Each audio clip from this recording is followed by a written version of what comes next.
এর জন্য আবেদন সৃষ্টিকারী এবং সিকিউর গণপরিবহনের বাস মহিলারাই চালাবে এবং সবচেয়ে বড় আগ্রহটা দেখলাম, খুব ভালো লেগেছে, তিনি ইলেকট্রিফিকেশন বাস দিয়ে আরম্ভ করতে চাচ্ছেন। এটা কিন্তু অন্যান্য দেশেও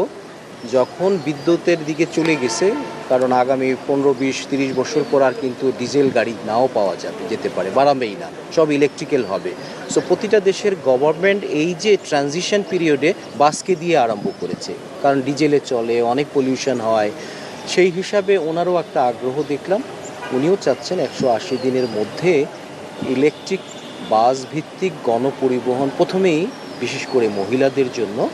এইটা করার জন্য একটা আগ্রহ, নিয়ে কি কথা হয়েছে? সেটার ব্যাপারে ওনার অনেক আগ্রহ আছে।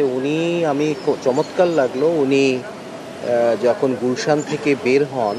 উনি কিন্তু ঢাকা চাকার পারফরমেন্স দেখেন, এখনও হাতির ঝিলেরটা দেখা সম্ভব হয় নাই। তো উনি বলছেন যে হ্যাঁ, আমাদের বাসগুলি অত্যন্ত উশৃঙ্খল বিশৃঙ্খল, এটাকে সুশৃঙ্খল করতে গেলে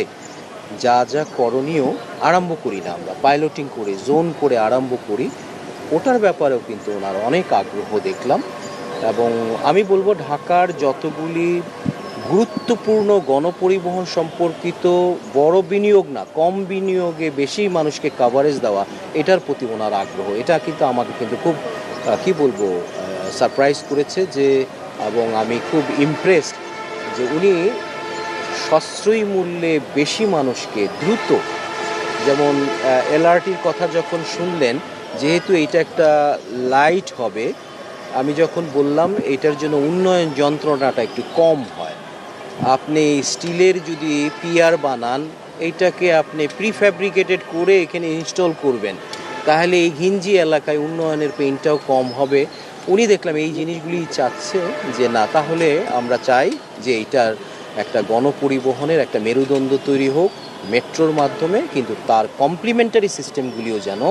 থাকে, যাতে করে পুরো ঢাকার এক জায়গা থেকে আরেক জায়গায় রেল ভিত্তিক গণপরিবহনে চলে যায়। আর ঢাকাকে ডিসেন্ট্রালাইজ করার ব্যাপারেও কিন্তু ওনার বড় একটা আগ্রহ দেখলাম, রেল ভিত্তিক ঢাকাকে ডিসেন্ট্রালাইজ, যেটা অন্যান্য সরকারও বলেছে, আমার মনে হয় উনি আন্তরিকতার সাথে বলছেন এবং বিস্তৃতিটা এমন বললেন, ওয়াই নট চিটাগং থেকে এখানে এসে অফিস করবে, কেন হবে না? আমরা দ্রুতগতির ট্রেন বানাতে যা যা করা লাগে সেইভাবে করতে পারলে ঢাকার উপর চাপটা আপনা আপনি কমে